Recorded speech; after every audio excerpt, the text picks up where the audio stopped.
On va enchaîner cette fois après la CTV. On va revenir sur le sujet de l'AI, Agentic AI. Et cette fois, c'est une masterclass portée par Locala.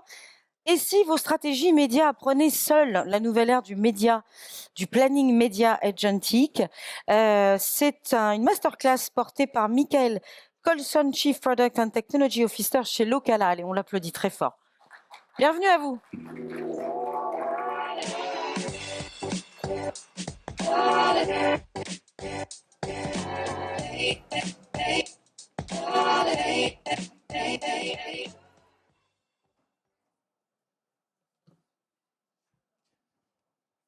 Bonjour à tous, merci, je suis ravi d'être ici aujourd'hui. Donc, comme annoncé, c'est Michael Colson. Je suis Chief Product and Technology Officer chez Locala. Donc, je m'occupe au global du produit, mais aussi de la partie technologie. J'ai ce rôle depuis environ 3 ans et avant ça, mon background, c'est surtout du data engineering. Aujourd'hui, j'ai choisi de vous parler de 2 sujets, des enjeux forts chez Locala et j'espère aussi chez vous pour que ça résonne, l'Agentic AI et aussi le standard ACP. J'ai choisi un angle orienté principalement sur le media planning qui sera illustré aujourd'hui par plusieurs use cases et surtout les parties pris Locala. Très rapidement, avant de rentrer dans le vif du sujet, une petite description produit de qu'est-ce que nous faisons à Locala et qui nous sommes pour ceux qui ne nous connaissent pas. Donc, Locala est expert en géolocalisation. Donc, nous combinons les données de mobilité et les insights consommateurs pour aider les marques à mieux planifier, activer et mesurer l'efficacité des dispositifs omnicanaux. Donc, en 2 mots, Locala, on transforme des données géocomportementales en insights et audiences activables. N'hésitez pas si vous souhaitez plus d'informations sur Locala. Donc aujourd'hui, pour poser le cadre de la discussion, qu'est-ce que l'on souhaite faire? Donc 2 gros objectifs, mais aussi des enjeux et comment l'IA agentique et ACP sont au service de ces enjeux. Donc mieux planifier et mieux déployer. Ce qu'on entend, ou en tout cas ce que j'entends aujourd'hui par mieux planifier, c'est d'être capable d'éviter le piège du plan trop générique, d'avoir besoin de faire des choix liés à des contraintes opérationnelles et donc des granularités qui seraient potentiellement trop faibles. Donc j'entends en termes de granularité l'analyse d'un territoire ou alors une recommandation média beaucoup trop globale. Sur la partie mieux déployée, qui résonne, je pense, avec mon message précédent, c'est réellement être capable de s'abstraire des problématiques opérationnelles et de réellement faire les bons choix. S'il y a une stratégie qui est pertinente par rapport à un enjeu ou un objectif, comment je peux être capable de déployer exactement ce que je souhaite faire? Et peut-être pour raisonner avec ce qu'on a entendu avant, éviter le lock-in avec un seul partenaire parce que c'est plus facile de mesurer ou c'est plus facile d'activer. Donc des objectifs ambitieux et notamment plusieurs enjeux, en tout cas 3 clés qui seront mon fil conducteur aujourd'hui. La fragmentation, donc le fait d'avoir énormément de plateformes et une grosse difficulté à les faire communiquer entre elles. Ce que je veux dire par là, c'est que vous avez potentiellement fait des choix d'intégration, c'est relativement coûteux et aujourd'hui vous avez 1, 2 ou 3 plateformes, mais avoir une vue holistique reste un enjeu. Des océans de données, ce que j'entends par là, c'est un volume de données grandissant. Donc c'est très vertueux et très positif puisqu'on reçoit beaucoup plus d'informations, c'est beaucoup plus facile de les stocker, beaucoup moins coûteux et aussi beaucoup plus facile de les utiliser. Par contre, en tout cas l'enjeu chez nous, pour un opérateur humain, ça devient de plus en plus difficile d'être certain que l'on prend les bonnes décisions et d'être capable de ne pas perdre du temps dans cette analyse complète ou en tout cas de ne pas tomber dans le rabbit hole de l'analyse pour analyser. Et enfin, l'intégration de l'IA limitée. Ce qu'on a souhaité aussi éviter, c'est de ne pas forcément ajouter une couche de vernis par rapport à ce qu'on fait en ce moment, et donc du conversationnel sur toutes les API déjà existantes, mais c'est réellement penser à un use case ou un cas d'application que l'on a qui correspond parfaitement à l'IA agentique. Très rapidement, quand je parle d'agentique ou d'agents, qu'est-ce que je veux dire aujourd'hui? Donc, qu'est-ce que ce n'est pas et qu'est-ce que c'est pour être très caricatural?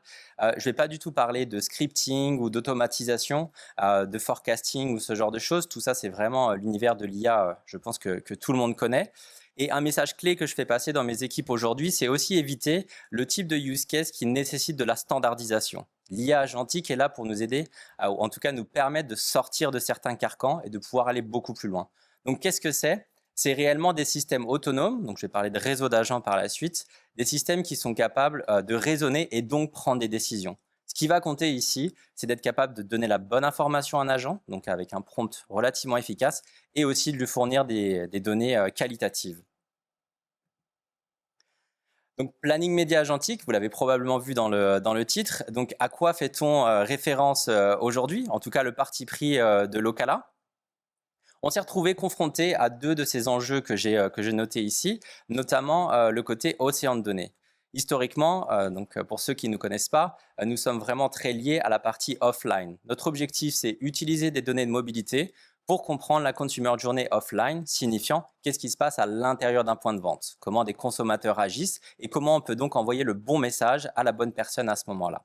Cette année, on a choisi d'avoir une vue complète et d'être capable de créer un pont entre la partie online et offline et donc intégrer de nouveau un volume de données très conséquent sur le comportemental online pour dériver des nouveaux insights et être beaucoup plus pertinent. On parle là donc vraiment d'une vue globale online et offline. J'en parle puisque donc on s'est retrouvé sur cette problématique réellement de beaucoup de signaux et à avoir certaines problématiques ou en tout cas temps et perte de productivité sur l'analyse de toutes ces données. Notre expérience avec l'IA jusque-là et la générative AI au global, c'était vraiment de la discussion et de la création d'un assistant. Donc un LLM relativement classique que vous avez peut-être aussi à l'intérieur de vos organisations pour nous aider, nous assister ou être un enabler sur la traduction de ce que je suis en train de voir. Notre plateforme est très orientée carte, donc vous allez être capable de visualiser des zones à haut potentiel par exemple ou comprendre certains enjeux dans une zone, combiner différents insights, mais là encore, ça prend énormément de temps et on avait pris le parti pris d'être très descriptif. Un assistant qui va vous dire voici ce que vous êtes en train de regarder, voici ma recommandation en me basant sur l'historique que vous m'avez déjà donné. Par contre, j'en reviens à mon troisième point de l'intégration de l'IA limitée. Ce que ça signifie aussi, c'est que l'opérateur humain continue à devoir faire toutes les actions.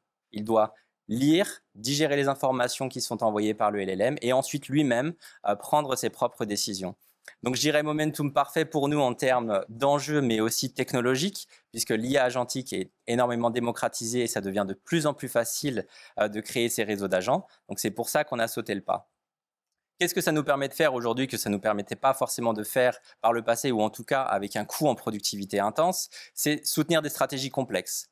Dorénavant, notre objectif, ça va être vraiment être capable de faire la meilleure recommandation, de s'abstraire du temps de calcul des insights, de cette combinaison aussi d'informations, mais aussi des potentiels problèmes opérationnels, puisqu'aujourd'hui, on a un réseau d'agents qui est capable de penser pour nous et de nous faire gagner beaucoup de temps. L'un de nos partis pris forts, c'est réellement de faire une analyse fine d'un marché, d'être capable de trouver la bonne audience, la bonne répartition budget pour cette zone et ensuite de la scale automatiquement. Ici, encore une fois, c'est très chronophage et ça prend énormément de temps, alors que c'est une démarche que l'on peut intégrer en termes de règles médias à l'intérieur de notre réseau d'agents. Donc aujourd'hui, c'est ce sur quoi on travaille. Et enfin, quelque chose qui va peut-être résonner un petit peu plus aussi pour vous, c'est réellement l'harmonisation. On souhaite industrialiser la manière dont nous allons faire nos plans médias et être capable d'avoir un niveau commun pour tous nos clients, que ce soit un budget beaucoup plus faible sur une petite zone ou pour que ce soit un très gros client et un très gros brief. Cette capacité d'analyse complète et de prise de décision sur quelle est la meilleure stratégie et comment je vais être capable de déployer. Voici comment ça se traduit chez Locala, cette feature IA agentique qui, je l'espère maintenant, illustre beaucoup plus ce qu'on le souhaite résoudre. Donc, ce que vous voyez là, c'est des screenshots déstructurés de notre plateforme. Et celui-ci, c'est le volet agentique.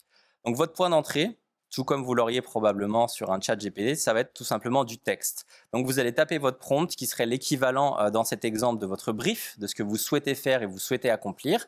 Et ensuite, vous espérez à la fin avoir votre plan média. Comment est-ce qu'on en arrive là? Il y a tout d'abord une première phase qui, je juge, peut-être par mon passé de data engineer, très importante, c'est vraiment une couche sémantique. C'est-à-dire que notre réseau d'agents, et un agent spécifiquement responsable de cela, va être capable de comprendre quel est votre enjeu, d'extraire le nom de votre marque, mais aussi être capable de le mapper à un identifiant technique derrière. Puisque ce que cet agent va faire, c'est aller collecter la liste des insights online et offline, par exemple, pour faire une meilleure évaluation de votre taux de pénétration sur la zone, comprendre votre paysage compétitif ou comprendre l'enjeu de votre marque sur cette zone. Donc, il a besoin forcément de savoir quel est l'ID dans cet exemple de Maison du Monde, par exemple. Vous pouvez échanger avec cet agent, c'est vraiment une session de discussion, c'est très corrélé, je peux vraiment faire le parallèle avec ChatGPT. Vous pouvez lui dire que vous n'êtes pas satisfait, de s'améliorer, que sa reconnaissance sur le type de catégorie n'est pas bonne, etc. Une fois que vous validez cette première partie, c'est là où le réseau entre vraiment en compte et le modèle commence à résonner. C'est-à-dire que ce qui va se passer, il va y avoir un découpage de la manière dont nous travaillons en ce moment. Et comme je l'exprimais tout à l'heure, détecter la zone sur laquelle on souhaite travailler, comprendre l'enjeu de la marque sur cette zone et ensuite, en fonction des contraintes et des règles médias qu'on a fixées, proposer un plan média idéal qui va répondre à ce jeu de données ou en tout cas à cette liste de contraintes. J'insiste sur plusieurs points. C'est un gros parti pris Locala que peut-être vous partagez. L'objectif, c'est d'être capable de tout auditer. Donc, ce que vous voyez en bas à gauche, c'est pas seulement un screenshot pour combler la page, c'est aussi juste pour montrer que ce réseau d'agents est totalement auditable. Donc, quand vous allez vouloir challenger le résultat ou challenger ce qui s'est passé, vous pouvez voir à chaque étape quel est son raisonnement, sur quel seuil ou sur quelles données il s'est basé pour avoir une réflexion qui mène à ce résultat.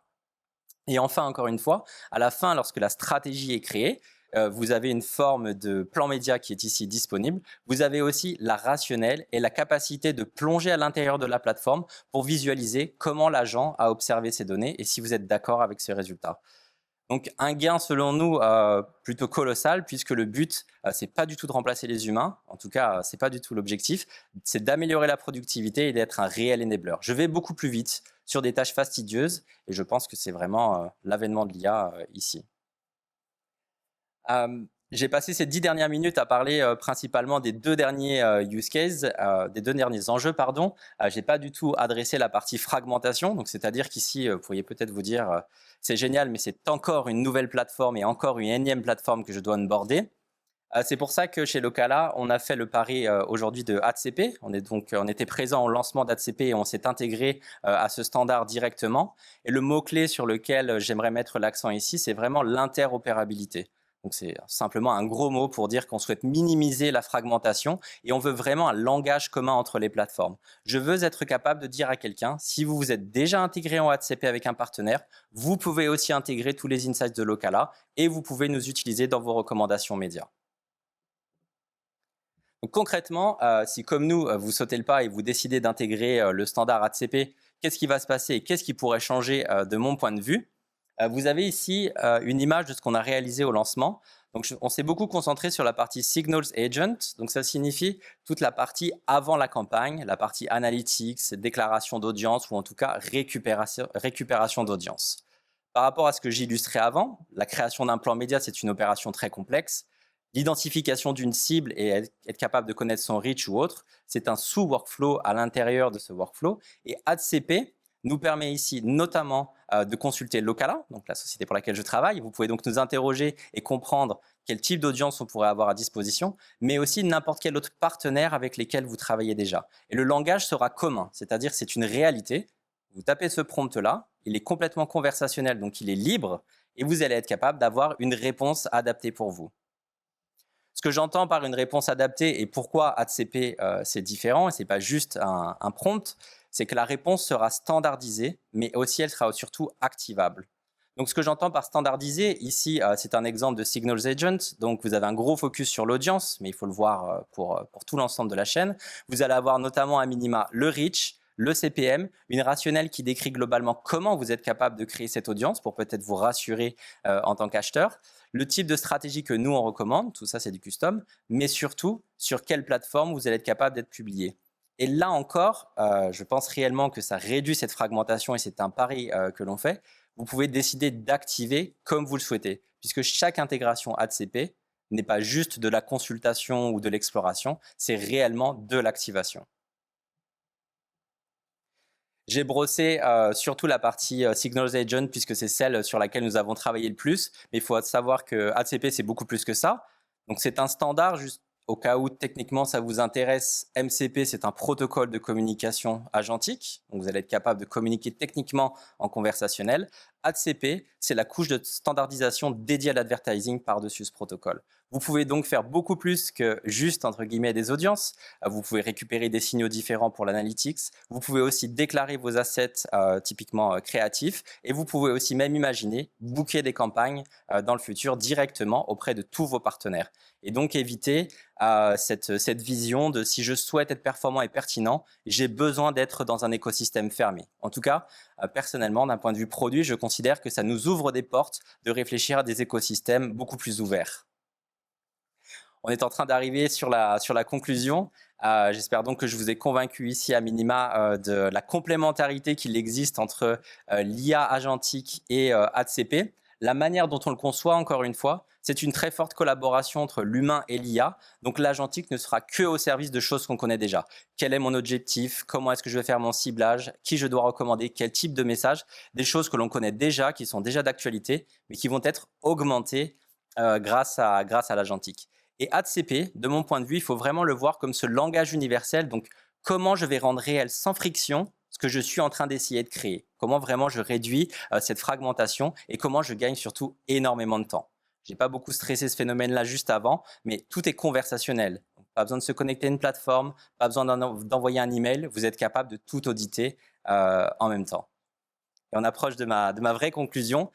J'ai déroulé tout ça, en tout cas mon fil conducteur, c'est afin d'être capable en quelques minutes aujourd'hui de répondre à ce genre de besoin. Donc dans un temps court, d'être capable de dire quelle est ma meilleure stratégie, sur quel type de channel je dois travailler, comment est-ce que je dois faire ma stratégie et aussi prendre en compte les aspérités locales ou en tout cas de marché. Merci beaucoup et n'hésitez pas si vous avez d'autres questions à ce sujet-là.